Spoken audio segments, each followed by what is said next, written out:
Kita akan lanjutkan belajar dari kisah Ummul Mukminin Khadijah. Dan kali ini kita akan belajar dari kisah perkenalan Ibunda Khadijah dengan Muhammad Muda Sallallahu Alaihi Wasallam. Assalamualaikum warahmatullahi wabarakatuh. Jumpa lagi dengan saya Tanto Guru PAI. Alhamdulillahirabbil alamin. Allahumma sholli ala sayyidina Muhammad wa ala ali sayyidina Muhammad. Di episode sebelumnya kita sudah belajar bahwa Khadijah mendapatkan julukan At-Thahirah, wanita yang suci. Dari sana kita belajar bahwa sebelum menikah kita harus menjadi pribadi yang mandiri dan menjaga kesucian diri. Di level selanjutnya kita akan belajar bagaimana proses mengenal calon suami, calon istri, calon pasangan dari kisah Ibunda Khadijah radhiyallahu anha. Sebagaimana yang kita paham bahwa setelah ditinggal wafat oleh suami yang kedua, Abu Halah, Ibunda Khadijah tidak berniat untuk menikah lagi. Banyak lamaran datang, banyak laki-laki datang melamar, tetapi Ibunda Khadijah menolaknya. Sampai Ibunda Khadijah kemudian bermimpi tentang matahari yang jatuh ke rumahnya, masuk ke dalam rumahnya, yang ditafsirkan, ditakwilkan oleh Waraqah itu adalah tanda bahwa Khadijah akan menjadi pendamping seorang yang mulia, menjadi pendamping seseorang yang besar. Siapa orangnya? Tidak ada jawaban. Sampai 15 tahun itu mimpi tidak terjawab. Barulah ketika usia Khadijah mencapai 40 tahun, terdengarlah di tanah Mekah ada seorang pemuda yang sangat terpercaya, yang sangat jujur, sampai mendapatkan julukan Al-Amin, orang yang dipercaya. Dia adalah Muhammad Muda Sallallahu Alaihi Wasallam. Mendengar pemuda ini dengan karakternya yang sangat diunggulkan oleh orang-orang Quraisy, maka Khadijah tertarik karena dia adalah seorang pengusaha besar. Dia tertarik mengajak Muhammad Muda Sallallahu Alaihi Wasallam untuk menjadi partner bisnis. Khadijah sebagai pemilik modal dan Muhammad Muda Sallallahu Alaihi Wasallam diminta untuk menjadi bagian distributor dengan sistem mudharabah.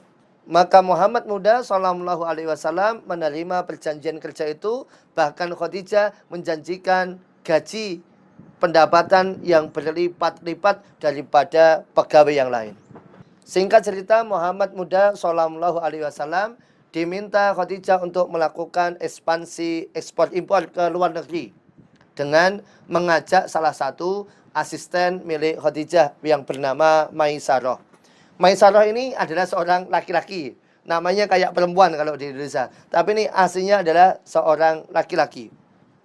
Dan Maisarah selain mendampingi Muhammad Muda Sallallahu Alaihi Wasallam dalam berbisnis, juga memiliki misi khusus dari Khadijah, yaitu apa? Untuk melihat dan menyelidiki bagaimana karakter Muhammad Muda Sallallahu Alaihi Wasallam ini yang sesungguhnya bagaimana. Dan yang terjadilah. Sepulang dari ekspor impor dari Syam, Maisarah mengabarkan bahwa mereka mendapatkan keuntungan yang berlipat ganda. Kafilah-kafilah dagang yang datang bersamaan dengan mereka kalah banyak untungnya. Bahkan Maisarah menyatakan selama 40 tahun berbisnis belum pernah dapat keuntungan sebanyak ini sebelum Muhammad Muda Sallallahu Alaihi Wasallam menjadi partner bisnis Khadijah.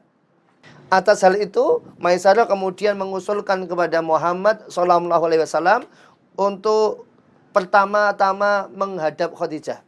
Ya Muhammad, kamu pulang duluan saja. Kamu menghadap Khadijah dulu. Pasti ibu bos akan sangat senang mendapatkan keuntungan sebanyak ini. Maka Muhammad Muda Sallallahu Alaihi Wasallam menghadap kepada bosnya, partnernya, dengan membawa catatan keuntungan yang sangat banyak dan tentu semakin membuat Ibunda Khadijah terkagum-kagum. Ini bagaimana bisa nih selama 40 tahun ini adalah pencapaian tertinggi dari bisnis yang dimiliki oleh Khadijah. Tapi nggak cuma itu yang membuat Khadijah semakin kagum. Setelah Muhammad Muda Sallallahu Alaihi Wasallam pergi, gantian Maisarah yang laporan bahwa Muhammad ini betul-betul orang yang dipercaya. Muhammad ini betul-betul orang hebat. Dia sudah melihat bagaimana dia menawarkan barang, bagaimana cara dia menjual barang, bagaimana cara dia berkomunikasi dengan pembeli, bagaimana cara dia bernegosiasi dengan orang lain. Itu menunjukkan bahwa Muhammad memang betul-betul orang jujur, betul-betul orang yang terpercaya. Buktinya keuntungan ini. Enggak cuma itu, kata Maisarah. Ketika kami, kafilah dagang ini, sampai di negeri Sam, ada seorang pendeta mengabarkan kepada Maisarah. Siapa orang yang duduk di bawah pohon rindang itu? Ketika kafilah dagang ini istirahat, rupanya di negeri Syam, Muhammad muda sallallahu alaihi wasallam itu duduk berteduh di bawah pohon yang sangat rimbun. Maka pendeta yang melihat hal itu langsung terkesiap dan bertanya kepada Maisarah, itu siapa itu? Yang duduk di bawah pohon rindang itu siapa? Kata Maisarah, ya itu teman kami, Muhammad. Ada apa gerangan? Itu adalah tanda bahwa dia akan menjadi seorang Rasul. Kenapa? Di dalam kitab kami, kata para pendeta Nasrani ini, tentu mereka Nasrani yang masih sahih. Dalam kitab kami dinyatakan bahwa salah satu tanda kenabian adalah ketika calon nabi itu duduk, maka kerindangan pohon ini akan semakin membuatnya teduh dimanapun posisi matahari. Kalau mataharinya dari kanan, maka kerimbunan ini akan ke kanan agar dia teduh. Kalau matahari ini di kiri, maka kerimbunan ini akan ke kiri agar calon nabi ini juga teduh. Dan kami lihat orangnya adalah yang sedang duduk itu. Dan itu adalah Muhammad muda sallallahu alaihi wasallam. Tidak dinyana. Ini pendeta juga tanya lagi. Coba kamu lihat. Apakah di antara kedua matanya itu ada tanda khusus yang tidak semua orang punya. Disebutkan tandanya seperti ini. Dan Maisarah menjawab, ya itu ada di antara mata kedua Muhammad muda sallallahu alaihi wasallam. Mendapatkan informasi ini, maka Khadijah semakin yakinlah. Ini adalah tanda bahwa sebentar lagi mimpi akan terwujud. Teman-teman sahabat rahimakumullah, dari kisah ini kita belajar bahwa bagi kita yang ingin menikah atau yang mau menikahkan, harus betul-betul mengetahui calon pasangan, mengetahui bagaimana calon istri, mengetahui bagaimana calon suami. Sebagaimana Ibunda Khadijah sebelum menikah dengan Nabi Muhammad, beliau tahu betul siapa Muhammad setelah beliau meneliti lebih jauh lewat Maisarah. Nah, kita bagi yang mau menikah dan kita mungkin sudah punya seseorang yang akan dipasangkan dengan kita atau mengajukan proposal kepada kita atau kita tertarik kepadanya, maka yang harus kita lakukan pertama adalah kita harus meneliti betul, kita harus mencari tahu siapa orang ini.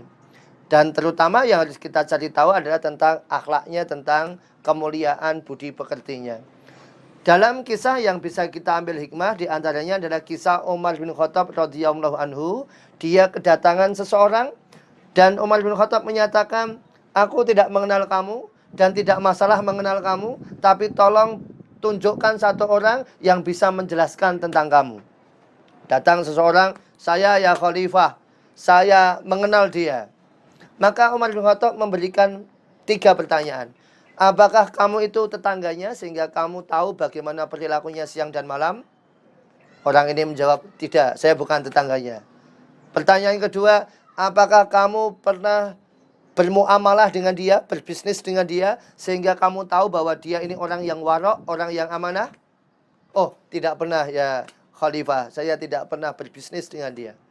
Yang pertanyaan ketiga, apakah kamu pernah bersafar, bepergian dengan dia, sehingga kamu tahu bagaimana tindak tanduknya dalam perjalanan?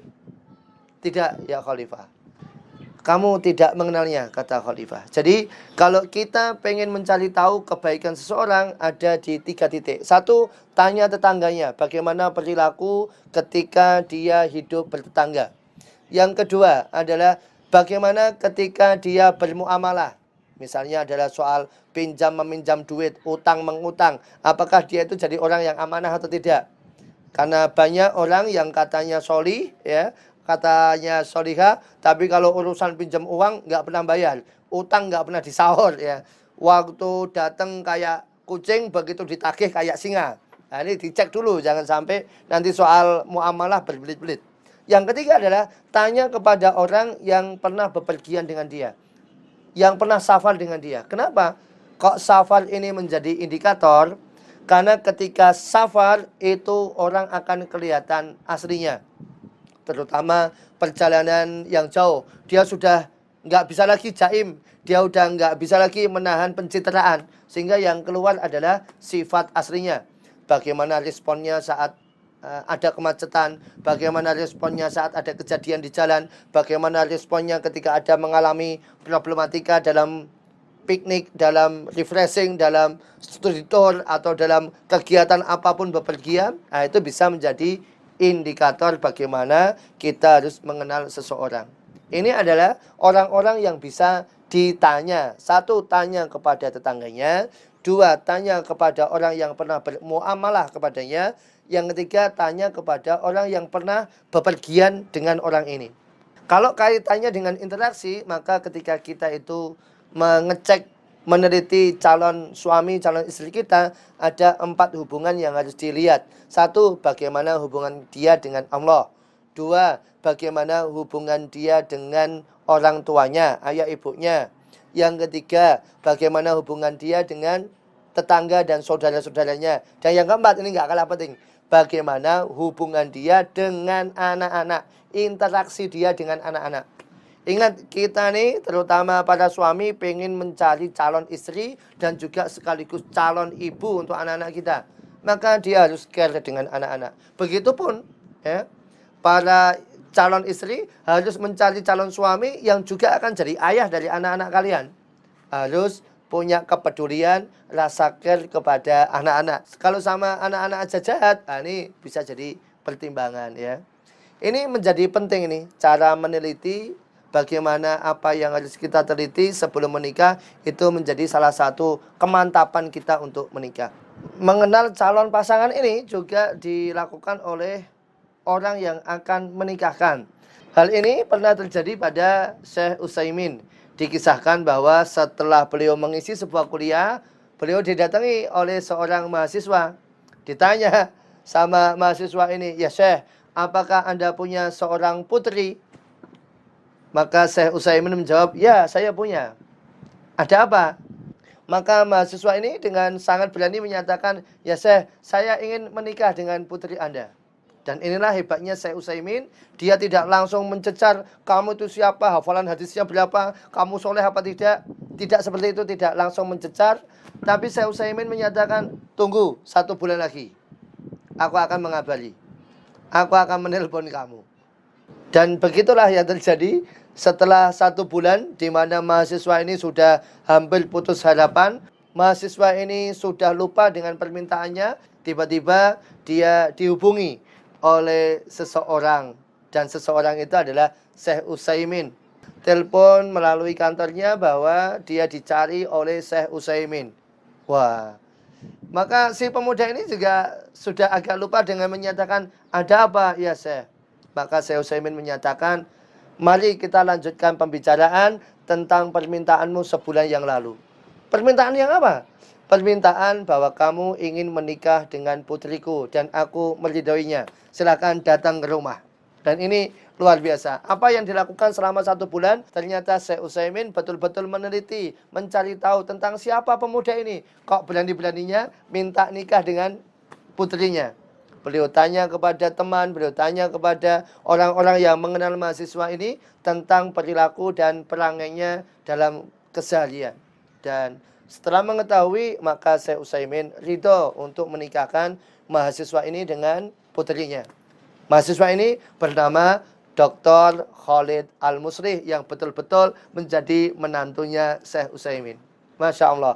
Inilah pentingnya mengenal, pentingnya mencari tahu siapa orang yang akan kita nikahi, yang akan menjadi calon istri, calon suami kita.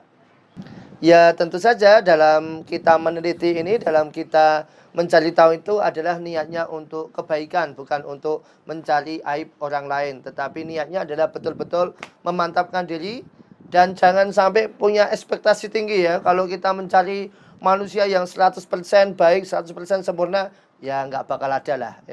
Ya kita bisa presentase lah. Ini seandainya 90% sesuai kriteria saya, 80% sesuai kriteria saya, maka saya akan mantap. Nah, apalagi kalau 100%, wah tambah mantap lagi. Langsung aja, langsung aja ajak ke pelaminan. Dan itulah teman-teman semuanya kisah hikmah dari Ummul Mukminin Khadijah. Belajar bagaimana kita mengenal calon pasangan, calon suami, calon istri, calon jodoh kita. Selamat berikhtiar, semoga bermanfaat. Subhanakallahumma wa bihamdika asyhadu an la ilaha illa anta astaghfiruka wa atubu ilaik. Wallahu a'lam bishawab. Terima kasih. Wassalamualaikum warahmatullahi wabarakatuh.